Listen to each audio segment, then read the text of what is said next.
Good evening. Today is Monday, February 10th, 2014. This is a regular meeting of the Winthrop School Committee. Ms. Haynes, would you please call the roll? Ms. Shockey? Here. Mr. Holden? Yes. Ms. Sullivan? Yes. Mr. Perrin? Yes. Mr. Scarmo? Here. Would everyone please rise for the Pledge of Allegiance, and if you would remain standing afterwards for a moment, please. I pledge allegiance to the flag of the United States of America and to the republic for which it stands, one nation, under God, indivisible, with liberty and justice for all. Remain standing, please. Mr. Superintendent. Mr. Chairman, I would ask that we give a moment of silence. This past week, an alumni, Paul Fasella, passed away as a Winthrop High graduate. Mr. Fasella has been giving students thousands of dollars each year for scholarships. Basically $5,000 to $10,000 a year. We really appreciate everything that Mr. Fasella has done. We're sorry for his loss. And I know that Mr. Fasella has also dedicated quite a bit of stuff that's in the future for us as we move on. But for this time, I'd like us to have a moment. Thank you.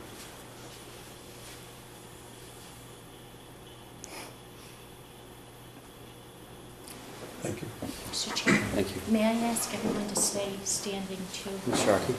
We just got notification that one of our teachers has passed, a retired teacher, Mrs. Ginny Weir. Ginny taught as a librarian at the middle school for many, many, many years. She was a different person. She had the children love to read, loved to come to the library, always engaged everyone in learning anything that needed to be done within those walls. She lived on Water Tower Hill. She was 94 years old when she passed, and she was just a wonderful, wonderful woman, but she was also a lady all of the time. And I just want to say to her family, I think she was living with her daughter in the final years, and I just give my condolences to her whole family and to thank her for all of the years that she gave to our children in Winthrop. Thank you.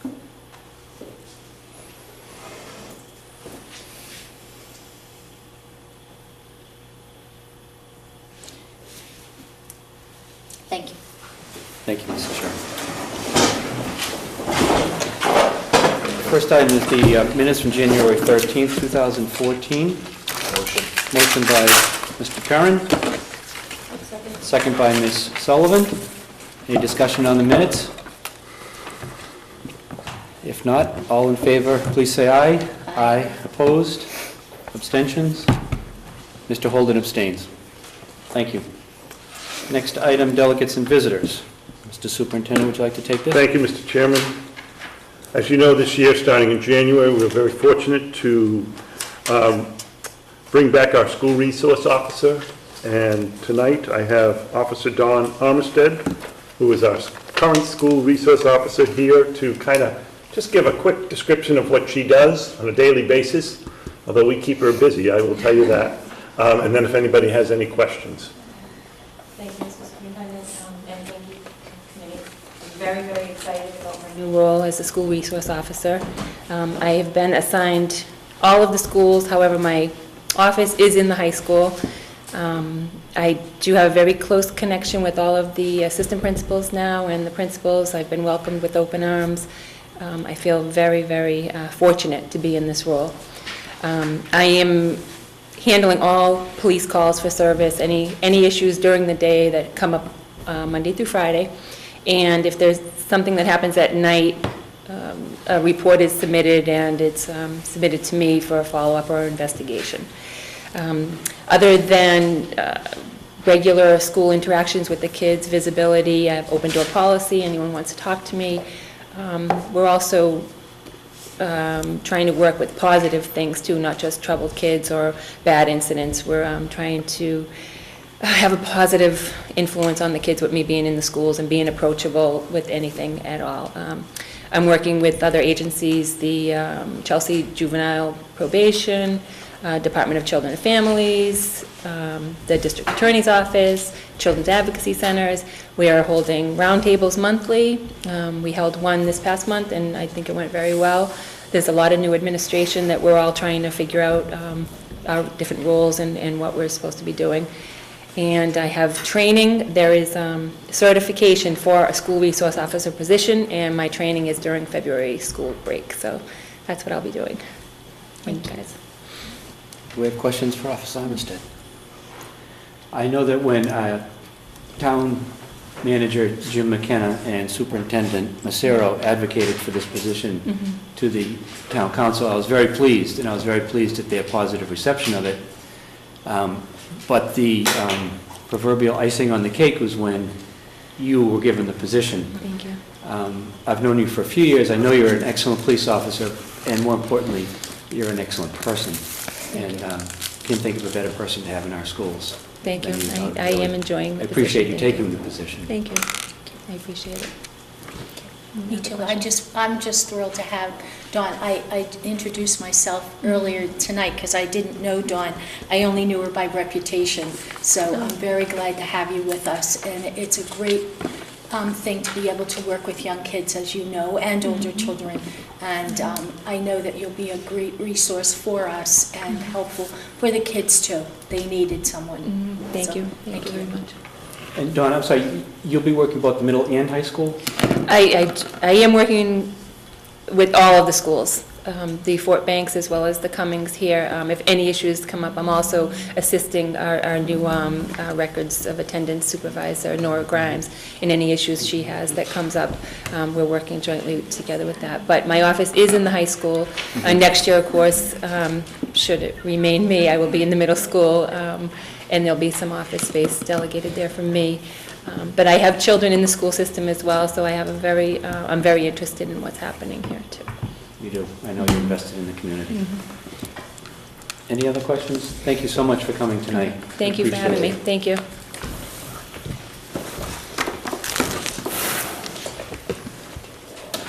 Mr. Superintendent, academics is next. Yes. As you see, speaking of academics, Ms. Bellistock has just walked into the room, High right school off the principal. plane from Florida. Right off the plane from Florida. So, Police escort. did you? Did they get a police escort in? We'll talk about that in a little while in regards to, hopefully the police escort was a good police escort. But the SAT course, I know Ms. Bellistock has been working with the lead teachers who are going to be teaching it. I believe that she's working on it to begin right after vacation. I don't know if you want to address where you're at on that. We're going to start the course Monday after vacation. We were planning on running it starting tonight, but due to the advertising, we wanted to give students more time to sign up. We're working on trying to figure out how our students who are in sports can actually participate in this great opportunity because it's a 4-hour course on Monday. So I'm going to work with Mr. Gobiel and the lead teachers who are running this program to actually figure out how we can accommodate those students. Right now, as of Thursday when I left the building, we had about 5 students currently signed up for it. We are able to manage up to, I believe, 80, the way we have it set up. We're going to have 2 teachers per team. One's a humanities and one's a science math person, and they'll take 20 kids each, and then halfway through the night they'll switch. So students will get both the math and English component of the SAT prep course. So depending on enrollment, we can either have 2 teachers or we'll have 4 teachers. So it's exciting. We're getting a lot of interest in it. The price is right. It's $100, which is significant reduction in a lot of other places are offering. And it's more about getting those SAT scores and supporting the kids with this class. So we're excited. So I'll have more numbers once I get back to my office tomorrow as to how many actually sign up. That's great. So, good. Just questions? How many nights is it? It's just the one night? You just need one night, it's maybe 3 to 7. So we're going to have, so it'll be 2 hours with the English teachers and 2 hours with the math. So, and it's going for 40 weeks. Because we pushed it back a week, we're going to maybe probably do a double session sometime during the week right before the May. We had it backed up from the May SAT, which is why it's starting now. So we may end up doing finding more time during next 9 weeks to get that extra 10 hours. Well, so it's a 10-week? 10 weeks, It's 10 40 weeks. hours. Say that again, please? 10 weeks, 40 hours. Oh, so 4 hours a night? Yes. 10 weeks, okay. Wow. Yeah. So, I'm excited. And while we're on the subject with academics, I just wanted to let you know that the high school will be rolling out their class scheduling. Will begin right after a February vacation this year, which normally it waits until March, but this year we want to get the class scheduling going so that we have a better idea of what classes are going to be taken before A, budget proposals, and B, for the transition as we move forward on it. And I know you're doing a different thing this year with scheduling, which you might want to talk about that too for the parents. Actually, we're opening iStudent, which is the student component of iParent. And what we're going to actually do is have students actually work with the guidance counselors, and they're going to meet in the library, and the students are actually going to be able to pick their courses using iStudent, which will be nice. They'll have ownership of what they're doing. It'll all be electronic, so we don't have, in the past, it's been 3 weeks of data entry with the paper course selection, so we're getting rid of all that, making better use of our guidance counselors' time. So it's going to involve me training the teachers a little bit, and the guidance counselors, so they can work with the students on how to do it. And once iStudent is open, students will have access to their grades, to their attendance, to their discipline, to their schedules. So they will always, and their assignments too, so they'll be a part of the education process. So those accounts are all set up, it's just a matter of me rolling it out. So I'm hoping to do that this week. Wow. Course catalog, we're adding some music courses. We're adding, because of the 8th grade, we're adding a few new courses. So that's what I'm currently doing, is updating the course catalog to include those too. So That's great. Yes. Yes, go ahead. Eileen, do we have any idea of the movement towards the kids having an iPad for next school year? We do. We know what those costs are going to be, and we've submitted that information into the budget proposal for next year. We would like that to move ahead.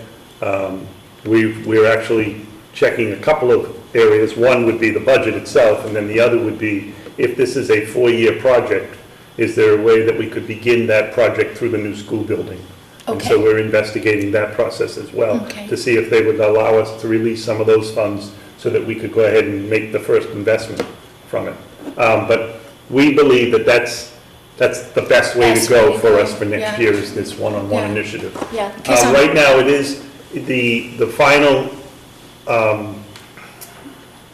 per person cost is $255 a year per student and staff. It's $255 a year. So we're looking at about, if you do grades 8 through 12, you're looking at about $196,000 a year. Okay. And that's a 4-year lease payment. That's where we're at this point. Okay. Mr. Parent? Mr. Messeri, would we be putting textbooks into that? Yes. So we would put in textbooks, and textbooks is different. We would be putting in textbooks that we know that staff would use that are under the Common Core that could be free. Any of that could be downloaded. But then textbooks that we would have to download into the iPad that were at a cost, we would have to pick up that cost and put that into the iPad, because primarily the iPad is going to go with the student for that time, for that amount of time. But what happens is the student will also have, as they do now, their own iPass information and iCloud stuff. So they'll have to be responsible for purchasing anything that's on their own. But while they have it, if it's school-related stuff, we would be able to do a full download on certain items. But here again, the cost of a textbook is $14.99 to be downloaded on an iPad, as opposed to a cost of a textbook, which is $150. The difference is that $150 is a one-time payment, where each year you could be paying out, the textbooks. But as we are taking a look at it, though, too, Ms. Bellistock is with the lead teachers, is looking at, there is so much that they have under the Common Cores that is at no cost, that may be able to fit in well with our curriculum too. So it's, that's I think it's happening. exciting if we could. Ms. Sullivan? Do either of you know, are there any textbooks that aren't available electronically that the teachers would want to use, or is that really not an issue at this point? Yes, what I already talked to them about it. Our textbooks are between 13 and 20 years old, Yep. and they're very outdated. So the current textbooks, I want them to, the teachers want to look at new textbooks Anyway. anyways. And we're talking Common Core, they're all pretty similar. What having this $14.95 allows us to do, if we do pick a textbook and we find it doesn't work for us, we're not locked into that textbook for the next 20 years. So we can, during the year, look and see what else is out there. So they're excited about it because, and they're not locked in. It's not about the textbook anyways, it's about the curriculum. So we are looking at that. Once this gets approved, they're ready to roll out. They're actually already researching a lot of books. And finally, if I may add, while I have Ms. Bellistock here, because I know she's probably exhausted. Just a little. She has submitted some updates on the senior open campus. If folks She have, did, it's in our packets. Right. And, thank you for bringing that up. if folks wanted to, had any questions, additional questions, I'd ask that if you wanted to do that now, or we can save those questions for a later time, but that's. If anyone has questions, I would like them to ask now if they could. I'd like to put this behind us. Right. We did approve the program. Correct, but I know that you'd asked. Yeah, the questions that I had asked were answered in the documents In the that you submitted. Yeah. I appreciate that very much. Yep. Yes, sir. I just had a couple of quick questions. The smoking, I saw that, I know it's not a violation of law, but it is during school time if they're going to engage in this open campus. I still think, I'm not going to put an okay on, well, as long as they use tobacco products responsibly. I'd like to see that if they're going to violate that and they're caught, they're going to lose a privilege, there's going to be a consequence for it. Well, I look at the general laws, and I mean, in some states have it during school time. Our state laws say on school grounds, so I don't know if legally I can do this. And I've been doing a little, I said, I think in my thing I said, I've been doing a little research on it, trying to figure out if we could legally, it's not a school event, so it's not a field trip, and it's not on school grounds. So in our general laws, there's nothing in it that says that. But my thought is, if it's during the school day and they're signing up for this open campus, that's a Right. condition that we can place on it. And if they don't want to partake in it, don't partake. Mr. Superintendent. Yeah. I think we could. I think Okay. we can do that because it's technically what you just said, it's like a field trip in that sense where they're having permission to leave and come back, so. It's also a privilege, as Right, it's a privilege. as Mr. Parent, it's a privilege to be part of the I mean, program. I'll double check with, obviously, our attorney, but I believe that we're making Absolutely. the recommendation, what the priorities are and what the limitations are. And I'm saying, I'm all for that, I just couldn't No, find I know, anything that if a Oh, I parent agree, came back to me. the general laws are Yeah. different than what I think we can place Yeah. for restrictions on participating in this program. Sure. That's my thought. And then the other was the SRO. I like the fact that the office is going to be there, and you could have a staff person. I really like that, checking people in and out to make sure, and they have the two-way cameras. I thought that was great to spell it out. But the school resource officer is not the person signing them in and out. They're just going to be there to augment the security. I thought that was good too. Yeah. Absolutely. We're looking at having it as a duty for a teacher. And I think Sullivan talked about, how much of an added burden on to the secretaries this would be, and this would alleviate that additional burden on them, so. It's great. I thought that was great. Ms. Sullivan? I just would say thank you for incorporating the ideas that we had from the last meeting into the policy. And I wonder if it wouldn't be worth our while just to have a check-in quarterly, that it's not too much of a burden on the secretary, just to keep track of that and to be mindful of that. And then the one other thing that I was just still would like to see written is if a student doesn't return on time, what's the procedure, calling the student's cell phone, calling the parents? Is there a... And my sister Ms. Moore and I talked about that, and we decided that because it is a privilege and these students are being responsible, that for us to have my secretaries call these students would be a burden on the secretaries. I think if a student, I understand the safety concern, and we're gonna look at that. What is your concern? What is your thought about calling the parents? I think this is where I was a little. I think just that, what would be the procedure if a student doesn't return when they're expected to return? Would it be the same procedure as if a student doesn't come into school in the morning and is absent from school? Or what's sort of the follow-through from the school's perspective to keep track of where that student would be, or the fact that they didn't return to school? I think if a student didn't return to school, I mean, I understand the safety issue, but they're signed out of school and it's their responsibility to get back to school. Are you concerned that something happens to them we don't know something's happened to them? Either just from a behavior standpoint or a safety standpoint. Just, I would like to see that there is a procedure that someone could follow, or that would back up someone to either call the parent or not, that there's just some procedure that should be followed. Okay. If a student didn't return on time, I mean, I really want this to be successful as well. I'm really behind it, and hopefully no student will not return, you know. Here's what happens when a student does not return. If they don't return, they go to the next class. The period teacher marks them as absent. So we can certainly take that list and start So there's looking a at that. consequence. There absolutely is a consequence. First of all, they start with losing credits because they have to be in class, and the teachers are taking period attendance at the beginning of class. So even if they're tardy or they're absent, we do know that they're not in the building, and we know that they're going to lose credits for it. At the high school level, a student decides he wants to stay home and not come back to school, there are definitely consequences for that. Okay. Mr. Holden? Well, there's a sign out policy, if they have to sign out. Absolutely. So if they're Yeah. signing out on the left side of the page, there should be a signature on the right side of the page, and if it's blank, I feel like the same thing as Ms. Sullivan, that phone call should be made immediately. I mean, can seniors sign themselves out right now? Can they go to the office, sign, leaving for the day, and sign themselves out? Not in this district. There's an 18-year-older form that a lot of schools are doing, that the students can actually sign themselves out. This was in our way of, in lieu of that, was having the senior privilege. And this is for that open class that they might have, so that could be at the end of the day. Right. They could leave early So every, not every day, but they could leave early. Right. And not have to come back. They wouldn't need to come back. I think it's, I understand your concern, and would definitely come up with some procedures on it. I'm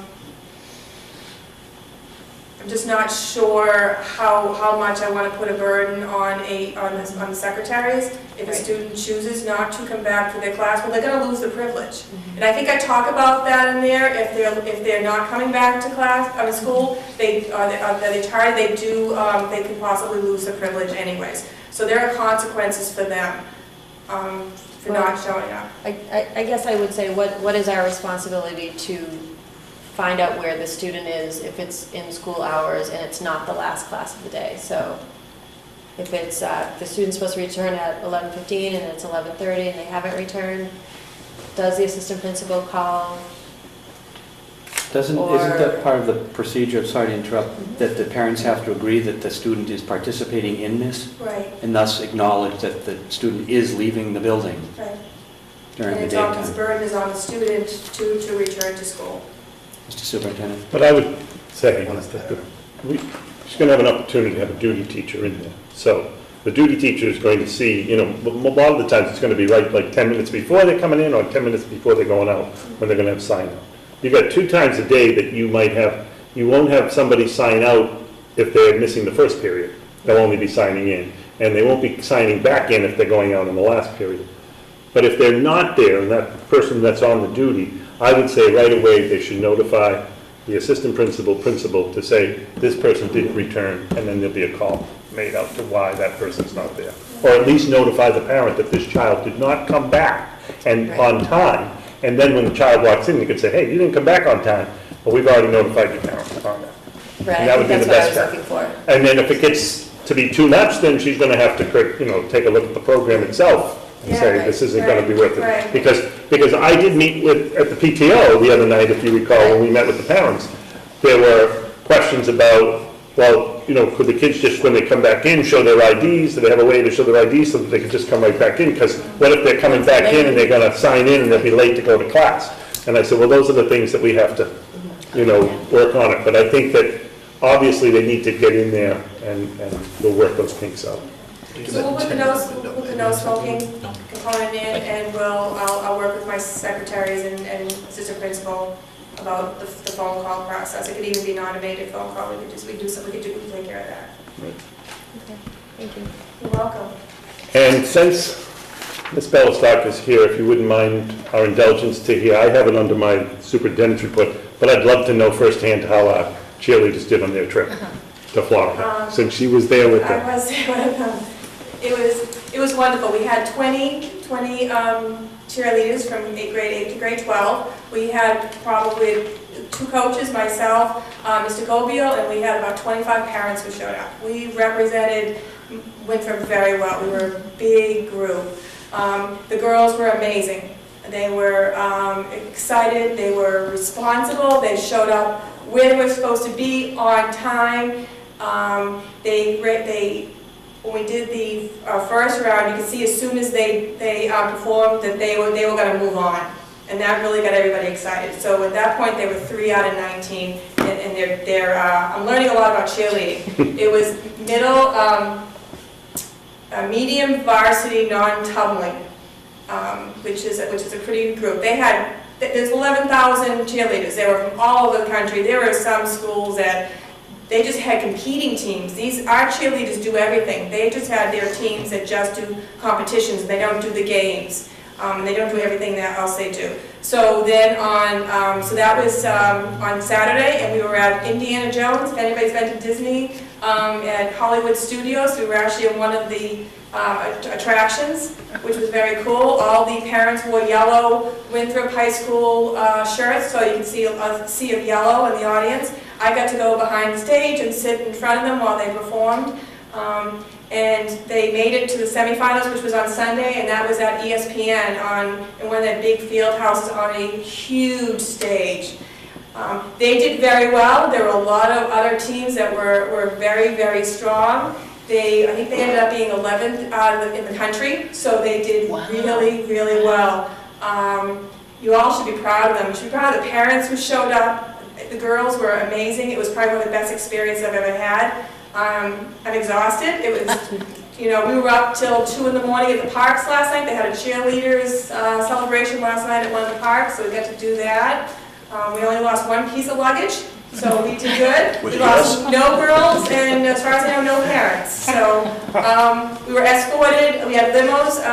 A local company provided us with free limos, so they picked us up at the airport, and we had a police escort from Belle Isle Bridge around town. We had a lot of parents at the school meeting. I should be very proud of these girls. I've never seen girls who work so hard. They definitely put Winthrop on the map. They really did this weekend. They really did. And they were friendly to everybody. They made friends all over the place. They were going up and talking to other girls, and I'm honored that I was allowed to be able to go there. I'm going to cry, but I was honored that I was able to be part of it. And now I know 20 girls very well, and I met a lot of great parents who are now. I'm very proud to be. I'm very proud to be there. Very proud. That's great. Thank you, Ms. Palestine. Thank you, Eileen. Next item is subcommittees. Mrs. Sharkey. Yes. The first one I'll do is the Budget Subcommittee. Excuse me. In attendance was John Macero, Superintendent, Eileen Bellistock, High School Principal, Bobby Finocchio, Arthur T. Cummings, Principal, Eileen Pearson, William P. Gorman, Principal, Peter Gobiel, Athletic Director, Susan Eccles, Office Manager, Pauline Boyajian, WTA President, Karen Chavez, Citizens Budget Committee, and Tim Gordon, our CFO, not CEO, as I have, CFO. And in the school committee, it was Gary Scomro and myself. The agenda was pretty basically the FY15 budget. All building principals, high school, Arthur T. Cummings and William P. Gorman, presented a comprehensive budget for the FY15 budget. Adjustments were needed considering that there will be a transitioning of grades in all buildings. The middle school budget will be incorporated into the high school budget. The Cummings will absorb the 6th and 7th grades, and the Gorman will absorb the 3rd grade. There was discussion on the need to increase the school budget. Last year, the school department received about $150,000 below level service budget. In order for the schools to move forward academically, it is so very important to increase funding. We cannot continue to rely on grants to pay for teachers and programs. If we lose those grants, then the inevitable happens. An area that was discussed was the maintenance of our present school buildings as well as the new school. We need financial resources to maintain those buildings as was promised. All right, no votes were taken. Any questions for Mrs. Sharkey on the budget subcommittee? Mr. Holden? Was any discussion on consolidation savings? We are closing a building. There's got to be some kind of savings that could be built into. We did. I Budget. mean, I think that, John, we talked about that there will be some savings on that, Bill. But what we were saying is long range, and I know that we're looking for some, the town council is also looking to build a buildings budget that, considering we have consolidated, that we should benefit from in addition to that. But we've also made some promises for the new school, and I think that one of the major concerns was the cleanliness of our buildings, the maintenance of our buildings. So those are things that I think that since we have made that promise to our Winthrop citizens, then I think that we really need to work hard to make sure that we have enough money in our maintenance budget to be able to sustain the things that are needed in our buildings. I think that probably that was the number one reason that a lot of people initially failed to get behind the new school, was because of the lack of maintenance in the building. So I'm just concerned if we continue, and we can't continue to have the best school system that we can possibly have by giving us below level service budget. It doesn't work. It doesn't work.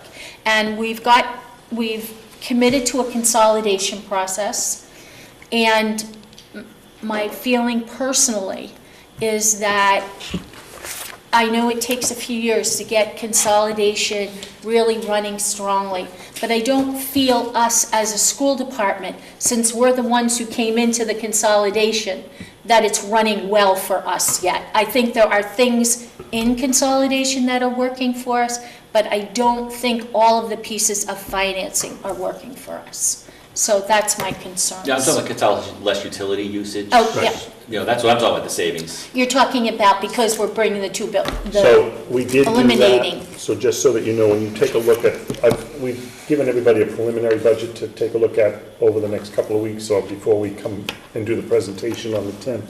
If you look under extraordinary maintenance, what we did for now is we took that amount of money of the utility savings in areas and we put it in there for now in the maintenance, so we can take a look at that number and see what we need from that as we move on. Thank you. Want to go to curriculum? Yes. Our next meeting was on, I don't know if I mentioned that, the last meeting was on January 31st. I don't remember if I mentioned that. Our curriculum subcommittee meeting was on February 3rd at the superintendent's office. In attendance, again, was John Massaro, our superintendent, Eileen Bellistock, our high school principal, Bobby Finocchio, our Cummings principal, Ryan Harity, our middle school assistant principal, Ann Haskell, middle school chair and acting pupil personnel person, Diana King, school psychologist, Barbara Amaro, middle school adjustment counselor, Anita Preble, Cummings adjustment counselor, and please forgive me, but it's Sarah Rosenstein. Rosenstein, all right. Our school committee members were Gary Scomro, Dawn Sullivan, and myself.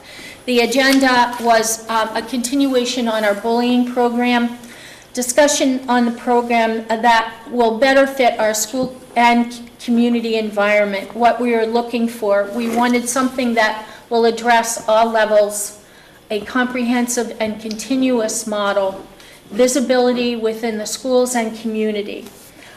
Two programs were mentioned or introduced. One is called the Olweus. It's O-L-W-E-U-S.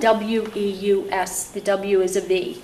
It's a bullying prevention program. Ryan Harity mentioned this a little bit, and he's used this program in his previous school system in Danvers. Also mentioned was the Second Step. Some of people here are familiar with the Second Step program, and this had already been implemented in our school district. And many of our teachers were trained in this program, but many of them have also retired and left the system. Anita Preble was the trainer for this program. Excuse me. The initial trainer of the program, and feels that we may be able to train and retrain members. She still has some material and believes there may be more within the system, so we're also going to look at that. Unfortunately, though, the Second Step program does not have a high school component. The OVS does have a high school component, but it is still geared more towards children of up to 15 years. Ms. Bellistock is concerned about addressing all issues of bullying, including sexual orientation. There was also a discussion on that particular issue of sexual orientation, that parents may have some concerns on that subject or topic, and as Ms. Bellistock stated, those parents can have their children opt out for that particular subject area. We also talked about MCAS and where we're going and how we're going to try to improve our scores, and we discussed regarding the MCAS scores in elementary and middle schools. We spoke that they did not show significant progress this past year, that they were flatlined, and at the present time, some suggestions were spoken about that at the present time, most of our elementary teachers teach all subjects, or sometimes they do divide up, maybe teaching 2 and 2 as they go on into the middle school. Mr. Mercero had said we may want to train our teachers to be specialists in the elementary schools, that we have some specialists in math, science, and English, so children can be taught by more of the specialists still in elementary, that they might be able to elevate our scores. There was mention that we have a new science and technology teacher in the middle school that may help. We have some mock MCAS tests being done, and our teachers are strategizing, weekly practice, teachers working together during common planning time in areas of need. We also, though it was not on the agenda, there was some discussion from our last agenda, which is about the alternative program, and we were talking about our new adjustment counselor at the high school, that she may be able to start identifying some of our students who are struggling, either one in their academics and may want to drop out of school, or have some emotional and social issues and skills difficulties that they could have some help. Diana King, our school psychologist, stated that many of the students who could be helped in an alternative program need a therapeutic setting with that to help them be more successful. We'll be looking into more information concerning a more supportive program. Interestingly, though, today in, I'm sorry, I can't remember which newspaper it was, that they mentioned how they are trying to prepare a law stating that schools will no longer be able to suspend students, that schools need to find a way to keep children in school, and that we as school people need to find a way to do that. That's a very, very difficult task. It's very difficult because our desire is always to keep children in school. It is not to suspend them. Times there are issues that cause us to do that, and you also don't want to teach children in a holding cell, meaning, all right, so we keep our kids in a classroom, we don't suspend them. But we also want, it still needs to be an educational component. So having an alternative program, though working in one, I did work in for many years, very few suspensions occurred. And if they did, parents were notified, the law may be notified because it was, a child may be in DSS, but it was still always our opportunity to keep them in school and to keep them to want to come to school. So hopefully we can continue to work. Eileen, I know, has a goal to really bring on a more substantial alternative program within the school if we can. If we need to go outside, our school system, then that's what we'll do too. But we need to do something, especially thinking that this particular law could take effect. John, did you want to talk on I that? just wanted to add one thing. There was a couple of things. I know that Ms. Finocchio touched base a lot on the writing every day. Oh, yes. Constant yes. writing going on, they're Yep. identifying open responses Yep. every day. And then I just wanted to add to your point on the discipline law that is coming into effect in July. What it is it's the 37 3/4. The 37 1/2 is not changing, which is if a child brings a weapon to school or something that they have the right to do an expulsion hearing, and you follow the procedures that are there.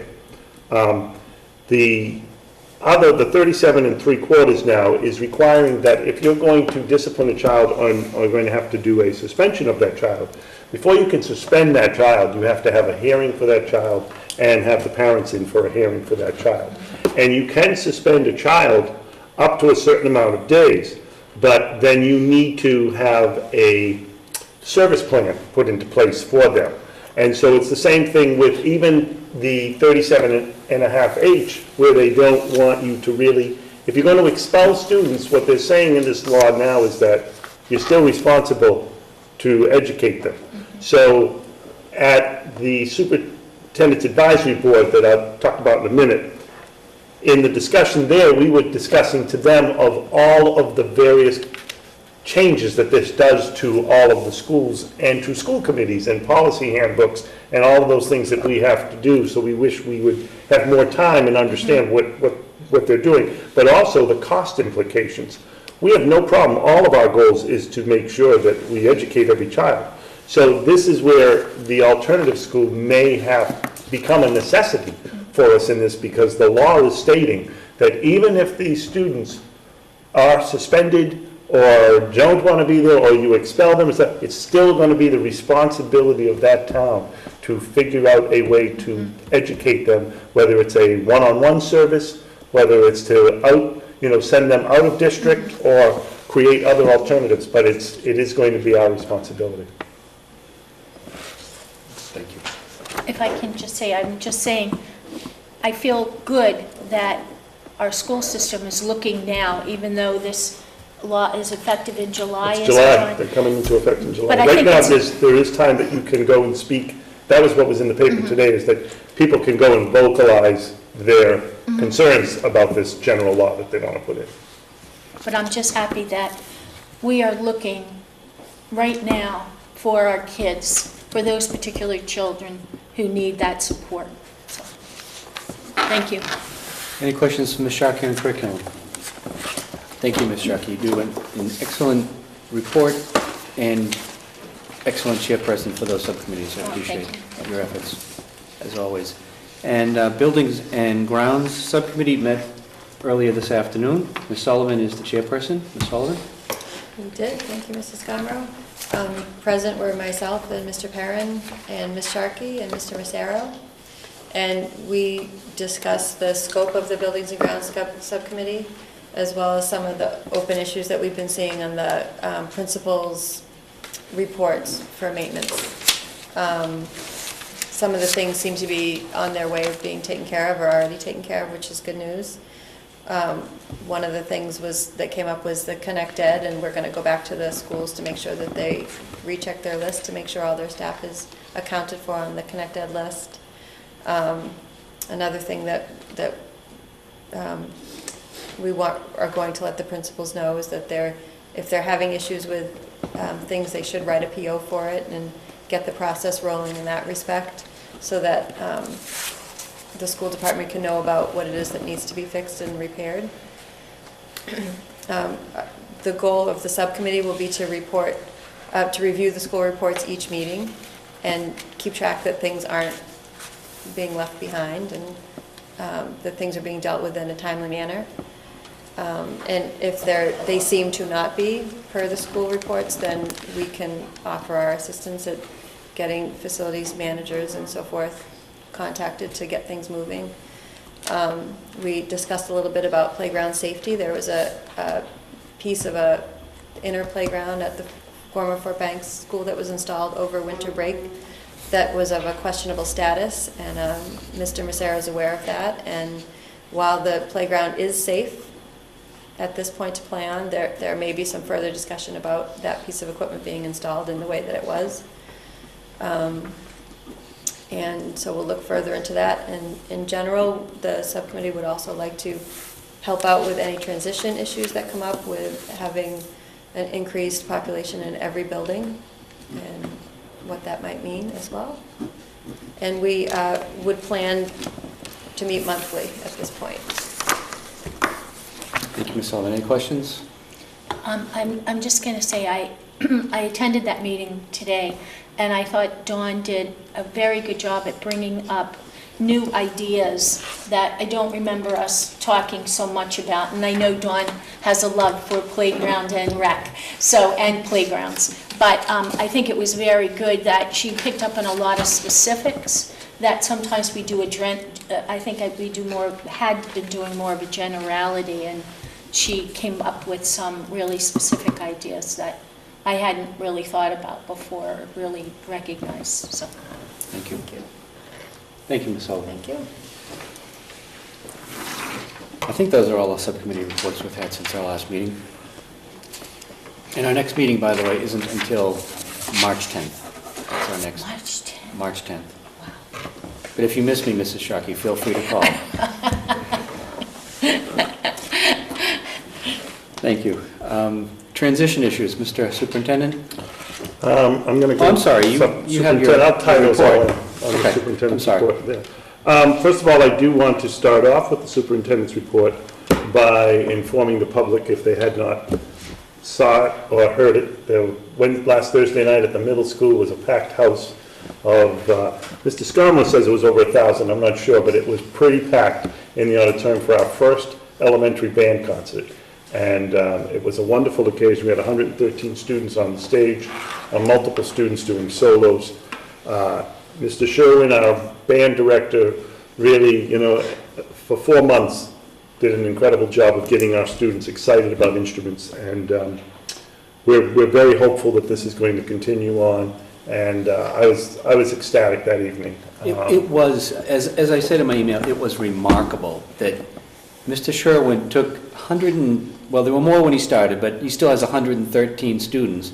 4 months after they started their lessons, they were on that stage. And I think it was eight different songs that they played as an orchestra, and then all of the solos and duets that went along with it in between those songs. It was just an incredible accomplishment for him and for each of the students who played that night. I know my daughter Lily did a solo on her flute, and she appeared to be doing a wonderful job, and afterwards she said she was nervous the entire time. But like all of the other students, you never would have known it with any of them, that they were nervous. They appeared to be so confident. They reached above my expectations as they started out, because it's not easy, I know, for firsthand knowledge of doing that type of position. But I also wanted to thank Mr. Rowan. Mr. Rowan did some great teamwork with Mr. Sherwin. I mean, there's some real strong mentoring that was happening there by kind of guiding Charles under his wing, helping him out with the concert that occurred at the Fort Banks School, which was a wonderful concert of first grade, second grade students. And I know Mr. Sherwin, that was his area of, he was a little nervous on because he's used to the instruments. And he did a wonderful job there. But having Mr. Rowan playing the piano for him, and then seeing Mr. Rowan there that evening, and other staff members up there with the kids, making sure that those kids were able to play. It was really a great team effort. And now we're hoping that we'll have another concert before the end of the year as the kids grow. And you will see, as time goes on, how these kids will continue to grow. And our hope next year is that the building will be a 4 through 7. And so we would like to have the instrumental person in that building full-time, teaching 4, 5, 6, and 7. And the best time to teach them will be when they go to music class. They would come out and do their music class. So that will alleviate them missing academics on a weekly basis where they get pulled out. So that's the strategy as we move forward. Karen? I just want to say it's amazing. The students kind of put this together. If you remember Kelly Russo coming out, Music Yep. Matters, Mr. Egan. They all really put together a great program. There was no band before this, and in such a short period of time to raise those funds and to really encourage this, it's amazing to have music back in Winthrop, and Music Matters, and I believe their fundraiser is coming up. Music Matters, yes it is. Yep. Yes. Ms. Sullivan?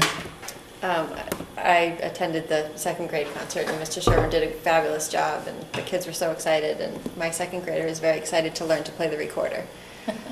And I'm a little anxious to hear that he may be full-time in a coming school, and so who would be taking over music in the What we would have to do, Winthrop Banks? the goal is if we're allowed to do that, it's because we're allowed to fund a Okay, position there so- that would give us the opportunity to put somebody at the music at the We would still have music Gorman, at Gorman and Banks. give them not only somebody there part-time, but full-time. Yes, That's okay. because the desire down there for all three levels is important, and you'll have 1, 2, and 3 Yes, that will be there, so we want to make sure that they're getting music. Plus, if we can offer kindergarten music, it would be nice. Yes.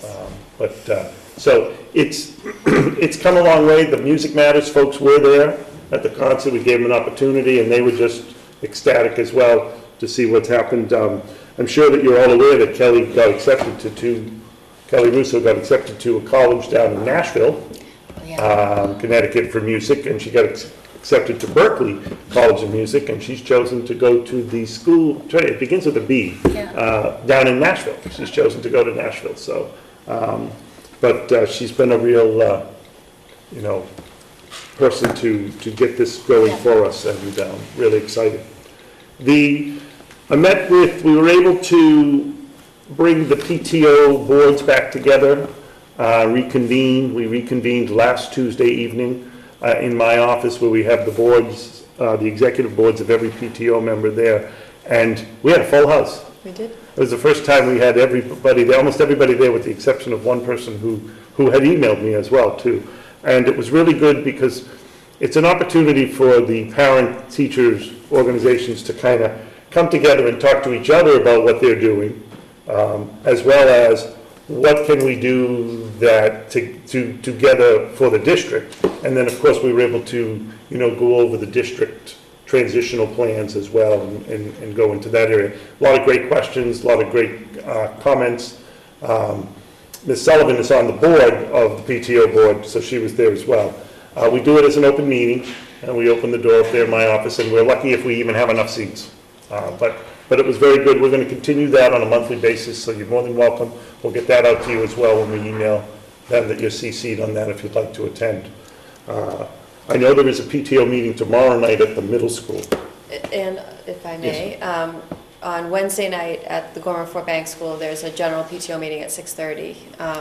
And I want to say that the Cummings School also has it the same night, Wednesday, the 12th, for their school. And the idea, especially, we did meet as a board with you last year as well, but the idea really now is that the board members of the PTOs will get direct information from Mr. Massaro and help spread accurate information about the transition, and lots of questions and lots of great ideas that you're willing to listen to and rethink things if need be. And so really this is the time to have those discussions before lots of things get knocked down and cement gets poured, that good ideas can be heard now. Right.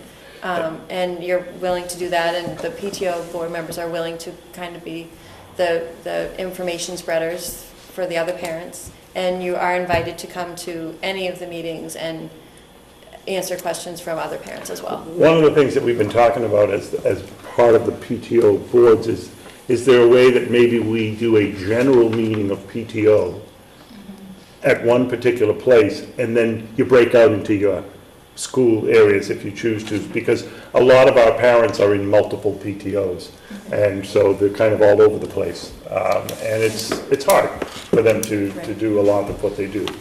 But I was there are a lot of new faces that are on the board, so you have a lot of new folks that are stepping up as well to participate and help.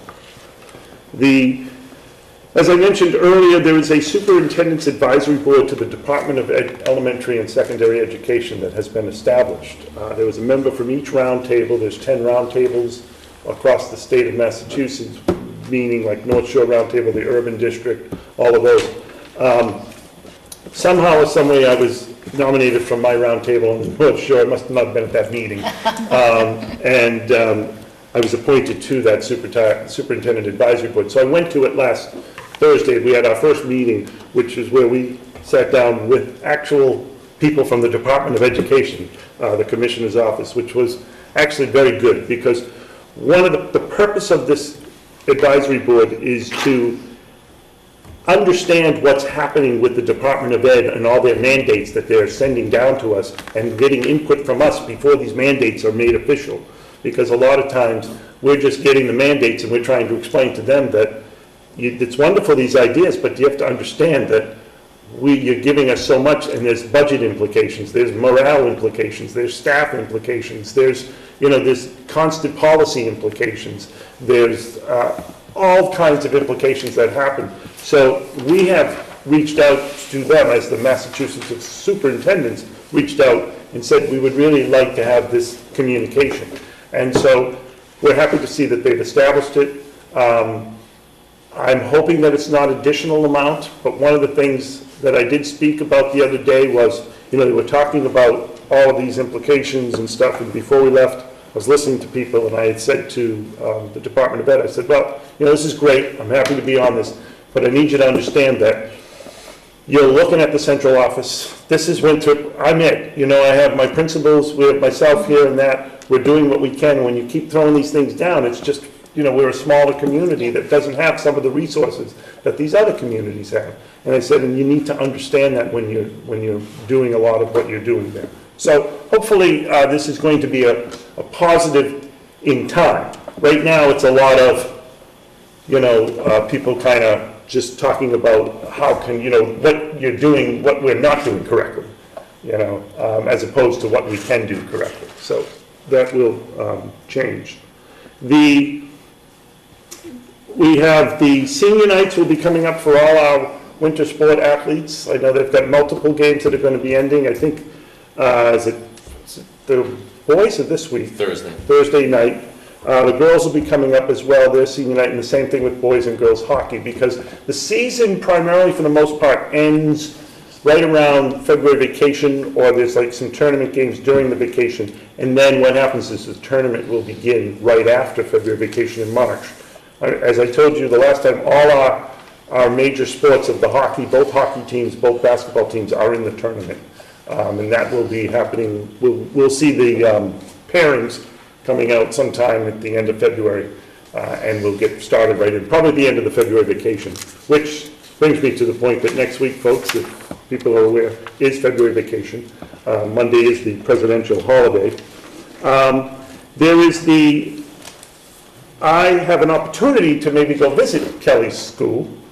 The superintendent's national convention is in Nashville. That begins Wednesday. I'm going tomorrow. I'm leaving to go there tomorrow. Ms. Pearson will be in charge. The conference is from Wednesday to Saturday, and I will be returning back to work here on Tuesday. But I will be at the Nashville convention down there. I'm looking forward to that, as I did last year when I was out at the national convention as well. There's lots of good stuff that's going on in these events that we should hear. And again, I've never been to Nashville, so I don't know what to expect there. But I guess if you like country music, it's a great place to go. We have put in your packet tonight the preliminary budget. We would ask that you take a look at that preliminary budget. We are going to be doing a... We didn't get it. It's not in our packet. It's not the preliminary budget, the fiscal 15, not in this budget right here. No. It's not? Well, then I apologize. We'll get that right to you. Well, I have it. You can all share this one. No, we'll make you copies before you go home tonight, and we'll make sure that you have it, because I wanted you to have it so that you can be looking at it. And what will happen is we've scheduled to have a public hearing on March 10th, which means we'll do a presentation, public hearing on March 10th. We will advertise the budget on February 27th and March 6th, those 2 Thursdays, because we have to advertise it at least 2 weeks before the presentation. And then we would ask for a vote on the 24th to recommend. This is a vote to recommend to the town manager's office. Therefore, we have it submitted by April 1st so that the town manager can then, through the charter, take it and review it, and then come back with his recommendation that he will make to the town council. In the meantime, what will happen is, from the April 1st point on, once the town manager submits by the end of April, then we will be, FinCom will be asking for us to come and report on the budgets and how we came to the conclusions that we came to. And at that, and so a lot of that will come down the road. But we want to make sure that the budget, you folks have ample opportunity, so I'm glad I brought it up. I didn't realize, I thought it was going to go out there. We'll send it out in an email fashion as well, but I think we can make sure that this gets copied tonight for you. Yes? As in the past, are there 3 budget requests, or is it just going to? Right now, Sounds like there's there's one. just going to be this budget request, and then what we'll do is, from that point on, we'll maneuver down. I think there were folks at the budget subcommittee who felt that they wanted to just see what it is that we need. And then we'll, at that point, once we submit it through, obviously, I'm always going to have to take a look at, the options, because, it'd be nice to get what we would like, but we're showing the folks what we do need in the budget. In regards to transition issues, we are going to be working on some items starting next week, February vacation. There will be some areas that we are putting together. I just got today and I will get this out to you as well. I got this late this afternoon from Mr. Safuni. Not only did we've actually put down what we call the implications of the cost items of the transition. So we'll get this out to you folks as well, so you can see what we're doing. And then what we're going to do with this sheet is that when we complete something, we're going to highlight it, so that you'll know that that item has been completed, and as we move along. The modulars are going out on the 12th. That bid is going out. So the CM at risk bid is out right now, which means that on March 1st, the CM at risk, which is the construction manager for the project, will be interviewed by the construction crew of the subcommittee of the school building assistants, and that's going to be held, and that's a full day event, because there's 5 companies that were considered qualified, and so therefore the school building assistance committee construction crew will be interviewing them, make a recommendation to the school building assistance committee, and then what will happen is by March 3rd they should have somebody that they've recommended, and then they hopefully within that month they have to negotiate it, and then by April 1st our construction manager should be on board. As I stated at the last meeting, we are very, hopeful that the project begins in July with the, demolition of the building once everything's out of there, and that the substantial part of the project is completed by July of 2016, which would give us the opportunity to open in September of 2016 as opposed to the January. So if that's the case, we're very hopeful that we would only have to be in a transitional period for 2 years. And so we're really pushing that and, doing what we can to do that. So, Mr. Superintendent, there was a rumor in our schools that the modular classrooms will not be ready for the opening day of school in September 2014. God, I hope it's only a rumor. Well, I tried to figure out where that would have come from, and I can only guess that you remember at a recent meeting, we discussed what would happen if there was a problem. And you recall that the discussion came that if we had to, we could use the gymnasium for 4 classrooms, because it's big enough. That's not going to happen. The modulars will be ready, but we always have to have a backup plan. That was the only... That was the only place you and I talked about it at that meeting that we were at. But where else such a rumor would come from, since the modulars haven't even been started yet, was interesting. Well, and, of course, there will be a walkthrough here at the Cummings on this coming Tuesday. Correct. From the construction, possible construction companies. to take a look at the building itself to see what needs to be done. Right. So they can make a proper bid on it. So It's just a rumor. there is no truth. No. The modulars will be there, they will be ready. I mean, do I sleep well on it? Yes, sometimes. I mean, I'm just going to wait until they're there. Yes. But Yes. it is what I do. I think you're right, because we, in the conversation that got in Saugus, building that I was at the Lyndhurst School, had 2 modulars that they were building on. And they put the modulars in, oh, great, okay, here they come, they're going to finally come. And in September, they weren't there yet. They were putting them up. And so they had to do 2 open classrooms in the gym. And that's why I've been adamant about this crew, making sure that July 1st, they're in place. And so we're told that July 1st, substantial move, meaning that the substantial completion, which means they're pretty much completed now and ready for the move-in completion. And then, so by August 1st, everybody, they're ready to roll, so.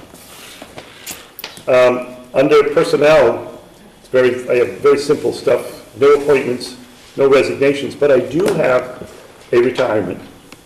And I would like to take a second, because this is a lovely lady who I am certainly going to miss. Dear Jerry Dawson is the food service manager. I'm writing this letter to inform you that I will not be returning to work in September of 2014. I'm going to retire at the end of the school year. It has been a pleasure to work for you. I am sending you this letter early so that you have enough time to go through the hiring process without too much confusion. Sincerely, Valerie LeBlanc. And Valerie is the head food cook here at the Cummings School. Valerie, I've gotten to know Valerie over the last 3 years. She loves these children.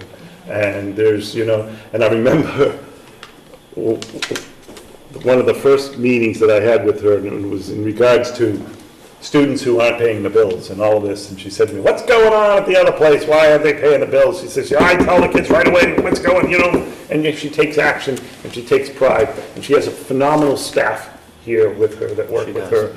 And I'm very sad to see her go. I really enjoyed, I don't get over there as much, but when I do, she's always got a big hug, big smile, and a person who enjoyed working.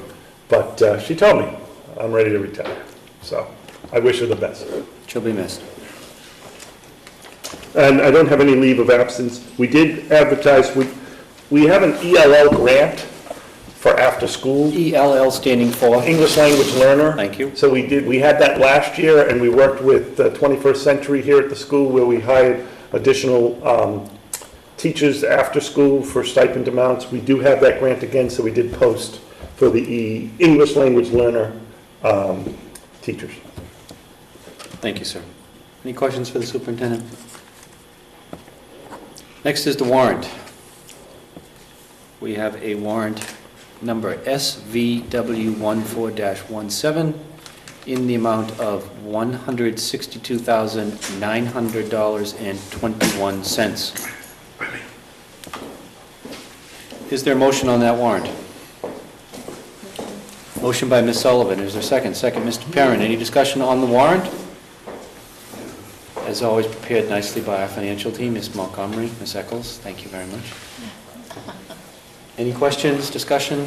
If not, we'll take a vote. All in favor of passing this warrant, please say aye. Aye. Opposed? Abstentions? It's unanimous.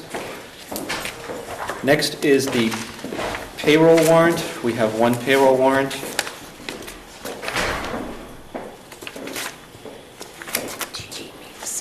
And it is dated January 29th, 2014, in the amount of $585,162.72. Is there a motion on the payroll warrant? Motion by Mrs. Sharkey, second by Ms. Sullivan. Any discussion on the payroll warrant? Questions? There are none. Therefore, we will take a vote. All in favor of the payroll warrant, please say aye. Aye. Opposed? Abstentions? I abstain. Otherwise unanimous. Next is the student activity accounts.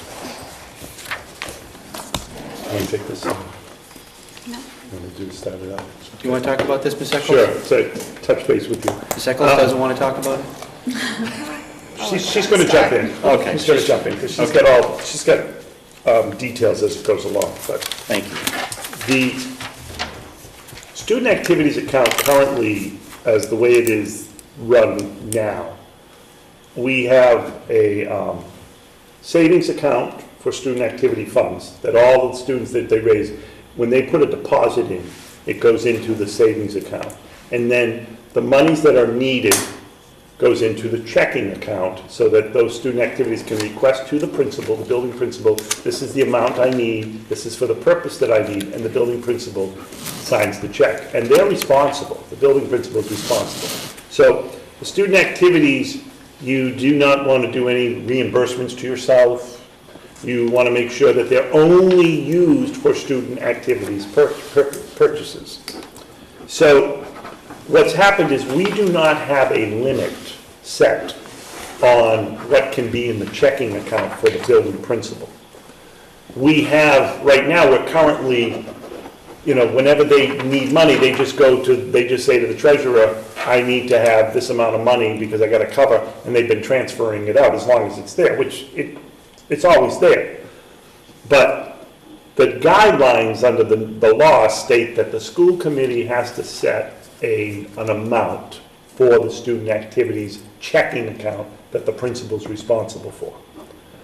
So normally when we looked at other school systems, the elementaries, and right now at the elementary school, we currently, they use their student activities, they go through the business office. They have accounts there that they go through and they use it that way. But in regards to a checking account, we've conferred, most of the time at an elementary, it's about $5,000 that they cap it at. And then at the high school level, they cap it at either $10,000 or $15,000, or it could be more. See, I thought maybe it had to be a certain amount. But under the student activities guidelines, it says that the school committee shall set that limit. And once that limit is set, that limit cannot change. Now, what happens is, if there's $15,000 and a check has to be written out for a prom deposit of $5,000, so they write that check out for $5,000. Now, the principal, knowing that she might have written checks for up to, say, $8,000 over this of a week or a month period, could turn around with the receipts of that $8,000 and then show those checks, submit that to the business office and say, I need to reimburse the student activities account $8,000 so that it goes back to the $15,000 so that they'll have money to be able to have the next expense when it happens. And so what happens is Ms. Eccles reviews it, says, yes, this was for student activities, because that's part of the other thing we have to do is make sure that the money is being spent for student activities only. And if it's not, then that's a cost that doesn't come out of the student activities account. And so that can't be reimbursed. So it really puts the burden on the principal on this. And then what has to happen at that point is then she advises the treasurer that, yes, we're all set, I need you to, we actually cut a check. A check gets cut to the Winthrop High School student activities, and then they submit it into their account. And so, obviously, there's a reason. There's an agency account, which is us. We put the money into everybody can deposit, which goes into the agency account, which is their savings account. And then the checking account is the actual checking account for the school. So the question here is, I had asked the principal, the high school is the one that we get more concerned about because at the end of the year, they have a lot of expenses, those kids. Especially the proms and, mostly the senior class has quite a bit of expenses. But then there are other groups too that might have expenses too, such as the drama at the end of the year when they're doing a show or things like that. So the principal has to be really conscious of that to make sure that there's enough monies in there. So we have recommended that you set a limit at the high school at $15,000 for the checking account. The principal has also stated that she felt that that was a good number as well. I do understand that there could be concerns because, when it comes to May, it could be a tricky time of year, but I've also told the principal that you have to be ahead of that. You have to constantly be making sure that you get into the season, and then also talk to your senior advisors and your advisors to say, what can we prepay now so that we don't run into a situation later on? Mr. Barron? I'm hoping I understand you correctly. I just want to be sure that if a class raises enough funds to reduce their prom cost, because, I mean, let's face it, to rent some of these halls that they've rented, pretty elaborate, you're talking about a $30,000 expense. Plus. Right. It's like having a wedding. I just want to make sure that we're not cutting them short, that they can't raise more than that amount. No. They can raise as much money as they want, because that money gets logged in under their class. So and they spend all of that money. That's Right. not a problem on that. And what they don't spend, they will get a check cut from us at the end to their class that says it's up to them how they want to utilize the rest of it. And a lot of times they either donate it back or they put it towards reunion monies later. So they can raise as much They money. can, yeah, there's no limit on raising money. Okay. The money goes into the they have a savings and a checking, So so the all checking the is- money is, You're it limiting the all checking goes into now. the savings. What the cap is on the checking. Oh, so you have to reimburse that You as it can goes. have $100,000 in the savings account. The Okay. cap is on how much you want them to have in the checking. Okay. Right, so if you know, at the high school level, because what it is that years ago, there was no cap. You know, there was a free, they could write checks for anything, and it wasn't being monitored. And so now they want to make it monitored because why? Because there have been issues in the past, not in Winthrop, but in other districts, and that's why they create these laws and make sure that everything is being monitored properly. The other thing that they're really, when they go into an audit and they really take a look at, is that they look at what is a student activities. And in a lot of our accounts currently right now, we have items that say scholarship, or say book fair, or say various things, or say grade 5 and grade 6, whereas it should not say grade 5, it should say class of 2020. And so that money would follow that class that comes up, because currently right now what you have is when they raise money in some of the grade levels at the middle school, they're raising money for that grade level, but it really is those kids that are raising that money, so that money should stay with those kids to be utilized for that. See, that's my thought. So just so I'm clear, and Susan, I think you explained it to me pretty well. You can have $100,000, you can have $200,000 in the savings account, just you're trying to limit the amount of discretionary spending See, what at that it level. is we have, the high school especially had about, I want to say 25 to 30 different accounts.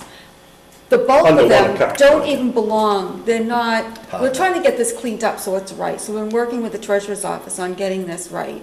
And they probably have a handful of actual student activity accounts. All the others, we have to move out of there and Into move, and some of them are going to create their own account within the business office. Others will go into the principal's account. Some of these accounts have been there, I want to say for 25 years, and nobody's ever touched them. They're money that, some book fair money from 20 years ago that they never used the money for, and it's just sitting there. So what we need to do is put that money into the principal's account so that they can use that money to get things that they, you know, say they, I don't know, maybe for a field trip or, not really. Well, not a That's field not trip. a, So like that's if not a they good needed to thing. purchase something that was for the school. Right. So here's a case in point. Calculators, Here's something like that. Here's a case. Last year, there was an issue in, it was public knowledge, there was an issue in Saugus, okay, where they were spending monies that, they weren't doing anything wrong, illegal in the sense that they were, pocketing money or anything. What they were doing is they were using the funds inappropriately because they were labeled wrong. So what we're trying to do is make sure that the student activities funds are used for student activities. Now, there's a question, we have a question right now, we've got some discussion going on of, is athletics, an athletic club, is that different from a student activity? And my opinion, it is, and it should go in something, because you're purchasing stuff that is being utilized, because these kids are raising that money for it. It's their money. We're not taking their money away, but it should come out of we believe that it should come through the PO system, because that's what we're told by the auditors when they come in. So right now, what's happened at the high school student activities, you have a lot of athletic clubs that are raising money, and they use that. And then you have your student activities clubs, such as mock trial, drama, various, and then you have your class of 2013, class of 2014, 15, 16, and those types of organizations. So we're just trying to make sure that nobody is going to, if the golf club has money, they're going to still have money, but it's a, we would like them to follow the line of, they come through the business office, they do the PO, we give them the PO number, and then we pay the bill on it, as opposed to having it be the responsibility of the principal writing out the check. Now, the beauty of the principal writing out the check is that it takes about a day to get that check. And so the difference between when it becomes a PO is it takes a school committee warrant to approve.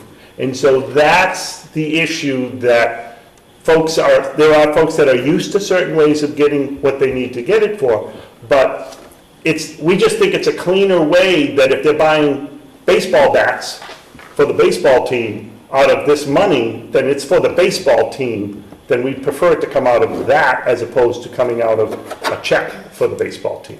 And so those are the different things that she's put together, Ms. Eccles, on monies that we'd like to transfer into other accounts, and then the monies that should be in student activities. And this wasn't something that we. No, this was brought to us by the treasurer's office. It's something that the treasurer's office said that we pretty much had to do, so, But to clean it all up. The first thing I would ask is that the school committee set a limit on what you'd like to see in the checking account. By all means, we're open to what you'd like to see at the high school level, because that keeps it, if it's higher than what we've recommended, that's fine, but we just want to make sure that the school committee makes that call. Mr. Holden? Setting the limit at, let's say, 15,000. Who has the authority to take the money, to replenish the 15,000 would come from the savings? Right. Who has the authority to transfer that money to Well, check? How does that work? If you give it a limit of 15, say. The check. Just say, they would have to, the treasurer's office would set up so they would start out with the 15. They would have to keep the receipts as they spent down the 15. The principal. The principal And then read is the only one that can write checks. So once maybe when she reaches, I don't know, maybe 3 or 4 or whatever, she'll have to give me the receipts to show that she spent that money, and then that way we can use that money to transfer from the savings to the checking. Right, so what happens is then we issue a check. It's all accountability. We is what it issue a is. check, and the treasurer transfers that money into the checking account, so that they know that that money's now going into their checking account. All right, so it would be the town treasurer would be Yes. replenishing? Yes. Okay. Mr. Perrin? I would make a motion for $20,000 for the high school, just because that end of the year amounts that are usually pretty hefty, just to make sure in case there was a misstep, and we would have to wait for the warrant. And I'd like to support that because I Are you was, making a second, Ms. Sharkey? I am. Second Can from I Mrs. say- Sharkey. Discussion on the matter, Mrs. Sharkey? No, I was, Dawn No, you go ahead. Okay. I was just going to say, I was a class advisor, and I can just tell you, it does get confusing when you earn, the children earn money, you're figuring out where to put it, and I have to say, sheepishly, that I remember telling Miss Haskell one time that I had over $10,000 in her safe because I never got to know where I was supposed to put this money, and I didn't want to keep it in my house, so I kept it in her safe. So one day I said, Zoe, I've got to tell you, I've got a lot of money in your safe. So she thought I meant a couple hundred. I said, no, I've got over $10,000. Well, of course, she almost had heart failure, because I really didn't know. Hence why the law was created. Exactly, so I was, I didn't do a good job. The kids did a great job fundraising, but I just didn't know. For a while there, I used to keep it in the shoe in the closet. No, I didn't do that. As the attorney, I would say that you want to stop now. Stop now. I didn't know what I was doing. Statute of limitations, so she's all good. I just have two Sullivan. questions. First, the money in the savings is all from student fundraising? Student fundraising. Ticket correct. sales to the prom, things like that? Correct. Okay. And secondly, whose responsibility is it to say, class of 2015 has raised $10,000 and you can't use the $3,000 that the golf club raised to pay for your prom? Well, they won't have that money anymore. No, It'll be in but the it's a business office. Just an good example. question. So what happens is the advisor knows how much is in there. Right. But we have, Miss Suma handles our student activities, she's the secretary at the high school, so she's got a running report of how much is in each account. And when they make a deposit, that deposit slip comes back so that it shows exactly what they've deposited, and she records all of that. Okay. But the advisor, there has to be 2 signatures on it. The advisor makes the request for the amount of money, and then the principal signs off that they agree on that, and then they write the check and they sign off on that check. And they know that they're not taking another club's Correct. share of No, the savings? it's well Okay. done. I mean, if you Yep. look at the sheets on all that, I mean, that's what gave us the info on here to know what we had for accounts and all of that. So it's done very well. They do it right out of QuickBooks. Believe me, everyone's watching. Thank you, Ms. Sullivan. Are there any other questions on this particular motion? The motion is to set the limit at $20,000 for the high school activity checking account. Any other discussion or questions? If not, we will take a vote. All in favor of $20,000 upper limit, please say aye. Aye. Opposed? Abstentions? It's unanimous. Ms. Eccles, there are several letters from the schools requesting transfer of funds. I don't think that that's necessarily a school committee matter. I don't think You didn't it is. intend it as that. No, I Okay. think, just so you'll know what, conceive Information. how it all Very came good. about. Thank you very much. Mr. Superintendent. Can I also ask, though, that we set the limit for the high school at 20,000? Could we set limit for a middle school limit and for an elementary limit? And those limits, I would recommend no more than 5,000. I've asked the principals on that. Right now, and this is just for future, in case they would agree, the middle school does have a student activities account We have to do that the they middle do. But, at 5,000 at that point. Ms. Sullivan, did you want to make a motion? Could I ask a Oh, question I'm sorry. first? Yes. Sure, please. For further clarification, middle school, we're still talking grades 6, 7, and 8, even though buildings and We are grades right will be now, combined? because it's still 6, 7, and 8, and they Right. need to utilize it this year. For this If school we're year. following the system together, that's why I would say the middle school and the elementary schools should all be at the 5,000 limit, and then we have no worry, we can just shift how we want it, we need to shift it For the next year. remainder of the school year? Right. Yep, I'll make a motion for $5,000 limit at the middle school and elementary school. For the middle school, the Gorman School, the And the Cummings Cummings School, each 5,000. Right. That it would not Which one? exceed the 5,000 limit in a checking account if they have a student checking account. Okay, motion by Ms. Sullivan, second by Ms. Sharkey. Any further discussion on setting the limit of $5,000 for the Cummings, $5,000 for the middle, and $5,000 for the Gorman schools? We'll take a vote. All in favor, say aye. Aye. Opposed? Abstentions? you. Unanimous? Thank you. Mr. Superintendent, the next item on the agenda is the preliminary 15 budget. Yeah. You want to discuss that at this time? I was just, I kind of discussed it during the Yes. superintendent's thing. We will make sure you get a copy of this tonight. And as I stated earlier, we will be, March 10th is the dedication of this meeting, primarily with the public comment, the public hearing on it, and we will be advertising it. So, and I would recommend that we may want to have another public budget subcommittee Yes. beforehand. Before that. Right. Yep. Ms. Sharkey? Mr. Superintendent, is this preliminary budget still a lot of the input that Yes, our it's building quite a principals bit. put Everything is in there from the building principal's input. Okay, thank Yep. you. Thank you, Ms. Sharkey. Next is the use of buildings request. And we have 5 formal requests for use of buildings and 1 letter for use of buildings. So if we could take the formal requests on the sheet dated February 10th, class of 2014 talent show, the CASA Senior All-Night Party. The Parks and Recs have 3 requests in, a Legos class and a dodgeball class, dodgeball and floor hockey. If there's, I have to abstain from the all-night party because my wife runs that. That's right, I did see Mrs. Perrin's name on several pieces of paper this week. It's good to see the whole family taking part. Very good. Shall we take them together, or? Yeah. we would take Okay, it is there a motion? Motion. Motion by Ms. Sullivan to take them all together, second by Mrs. Sharkey. Any discussion on them? I think we've seen them all before in past years. Very good.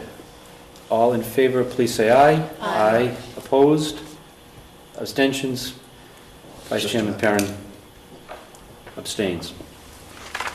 Next, we have a letter requesting, this is the most unusual request for a building. It's been a while since we've torn down a school building. I guess the Willis School was the last one that we tore down. But the current high school will be torn down this summer. And we have a request from Mr. Vincent Crossman, who happens to be the chairperson of the Viking Pride Foundation.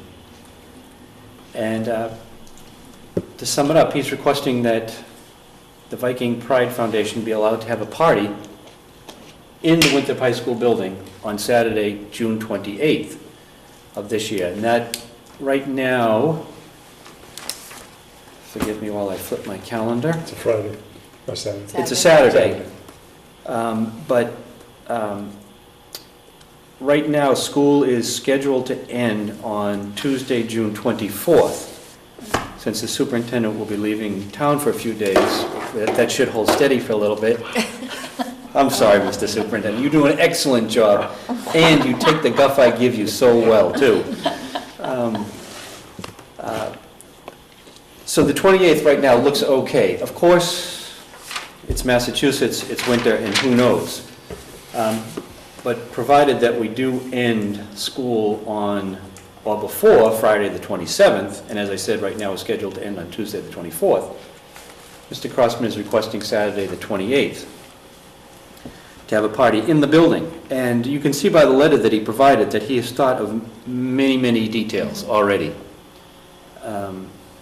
No one under 21 will be in the building. There'll be wristbands when you enter. He's requesting a suspension for that day of the school department policy regarding alcohol in school buildings.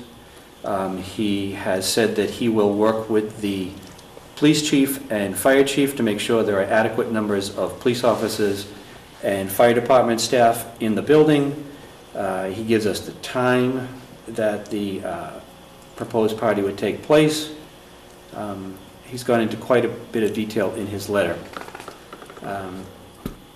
I don't think we need to vote on this tonight. He hasn't made a formal request through Ms. Hames' office for the use of the building.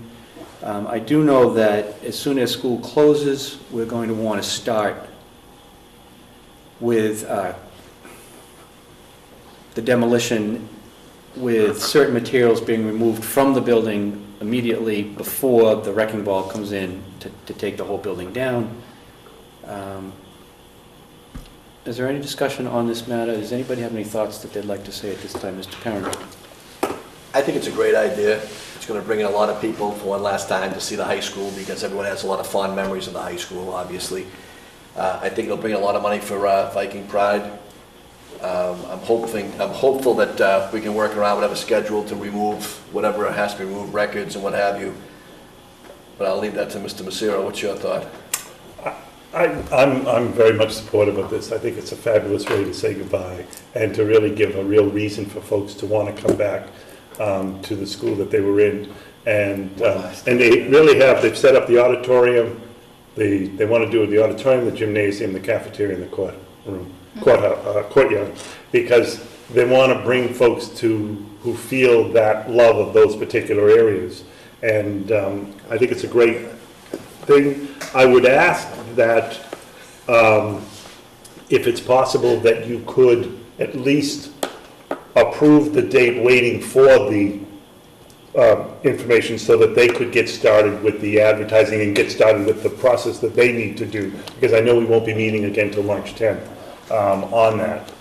With, if you could approve it with the fact that they would give you all of the information that you need, but. Mr. Holden, did you want to? I was going to say the same thing. I'm sure they're looking to solidify that date so they can start their program. I'll make a motion that we... Could we, I'm sorry to interrupt you, but we don't want to, without, as I've said before, I give Sean such a difficult time when he wasn't filling out the proper paperwork. I would like Mr. Crossman to go through the proper channels, but perhaps we could take a vote on the sense of the committee in approving this. So we aren't actually approving it, but just giving Mr. Crossman a sense of our feeling for this.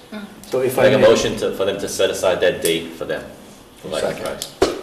motion by Mr. Holden, second by Mr. Perrin, to hold that date for Viking Pride.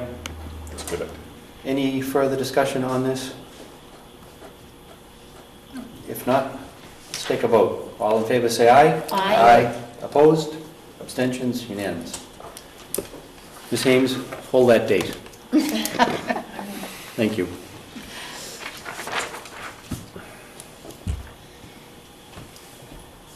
Next is, we have two fundraising requests.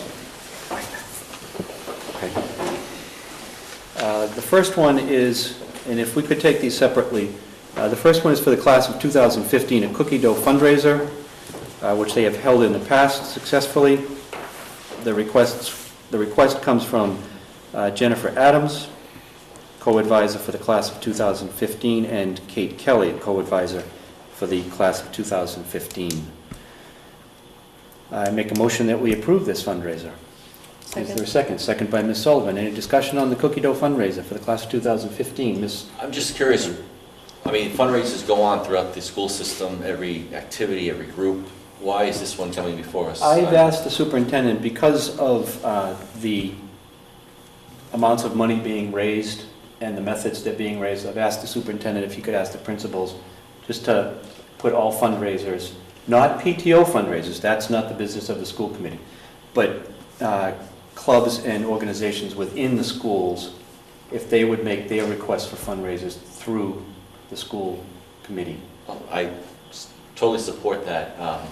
To go for athletics as well. I'm just trying to get an For understanding what we're anybody doing that's here. raising, yes, we should be doing, that's, So they're selling sling bags for sport or Right. cookie dough or... Before they do that, they need to go through the school committee. so we've informed the principals now that that's what needs to happen on it. Because what we were seeing was that some were coming, some weren't, and so it became a sense of why is one coming and one's not. And then there were some out there that we didn't even know were happening, nor were the principal.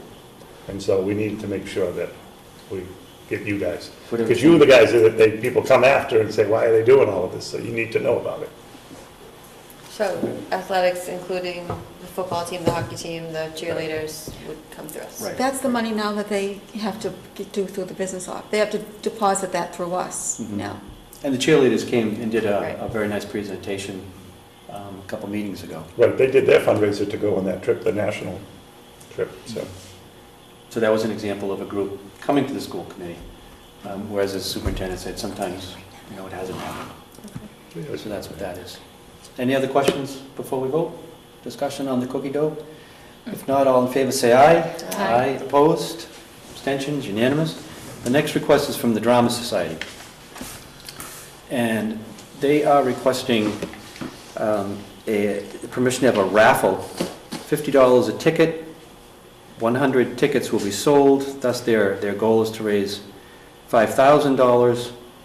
The prize for the winner of the raffle would be $1,500, and the Drama Society would keep the balance of $3,500. I have several questions about this. Unfortunately, there's no one here for me to ask about this. So I would like to put this off until those questions can be answered. It's a substantial amount of money. It is a substantial ticket price to ask our students to be selling $50 tickets. And so I would like to either invite Mr. Vieira to come. Mr. Vieira is the person who made the request. Either ask him to come here, or if he would prefer, we could submit our questions to him so that they could be answered before we take a vote on this. So I'd like to table this to a meeting in the future. Thank you. Is there any new business? Public comment. I apologize. I skipped right over public comment at the beginning. I apologize for that. Any public comment at this time? Thank you. Public relations. I am going to ask for executive session after the public relations, but is there any public relations at this time, Mrs. Sharkey? Yes, I just have a couple. I'm not going to do all of them that I usually do, but I just wanted to bring up again, as Mr. Massaro and yourself has talked about, is that on February 15th, the day after Valentine's Day, Music Matters will put on their fundraiser. And it's at 7 o'clock at the Winthrop Elks. And for those of you who haven't seen the new Elks, it'll give you a chance to see the new hall at the Elks. Some of the bands will be the Band of Extraordinary Gentlemen, Somerset, Fine Line, and Just Kill Me Rico. I'm not familiar with Just Kill Me Rico. The others I am. The tickets are $30 and can be purchased by calling 302-468-7421, or you can email winthropmusicmatters@gmail.com. And can I tell you, I've gone to the other two, and they're terrific. They are absolutely terrific.